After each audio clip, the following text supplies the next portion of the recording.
ये कहानी है एक ऐसी देवी की जो दिन में अपना रूप 3 बार बदलती है। माता की मूर्ति सुबह कन्या, दोपहर युवती और शाम को बूढ़ी महिला के रूप में नजर आती है। ये कहानी है माता धारी देवी की। माता धारी देवी 7 भाइयों की इकलौती बहन थी। बचपन में ही माता पिता के देहांत के बाद 7 भाइयों ने धारी देवी की देखरेख की। धारी देवी भी अपने भाइयों की खूब सेवा करती थी। तभी भाइयों को पता चला कि उनकी बहन के ग्रह भाइयों के खराब हैं, तो वो बहन से नफरत करने लगे। जब वो कन्या 13 साल की थी तो उसके 5 भाइयों की मृत्यु हो गई। बचे हुए 2 भाइयों को लगा कि इसी बहन के ग्रहों के कारण भाइयों की मृत्यु हो गई है। फिर उन्होंने रात्रि के समय में कन्या की हत्या कर दी और उसका सिर धड़ से अलग कर दिया। सिर और धड़ को गंगा में बहा दिया। कन्या का सिर बहते हुए दूर धारी गांव में पहुंच गया। प्रातः काल में नदी किनारे एक व्यक्ति कपड़े धो रहा था। उसे लगा कि एक कन्या डूब रही है। बचाने का प्रयास किया, परंतु पानी बहुत था, इसलिए वो पीछे हटा। तभी उस सिर में से आवाज आई कि तू डर मत, मुझे बचा। तू जहां जहां पैर रखेगा वहां पर सीढ़ियां बनती जाएंगी।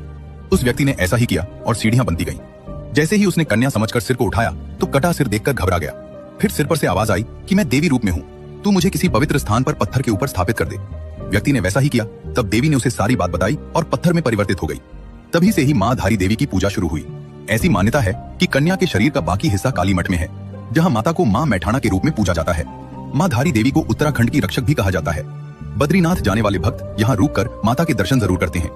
माना जाता है कि धारी देवी उत्तराखंड के 4 धाम की रक्षा करती हैं। मां धारी को पहाड़ों की रक्षक देवी माना जाता है। Download ShareChat.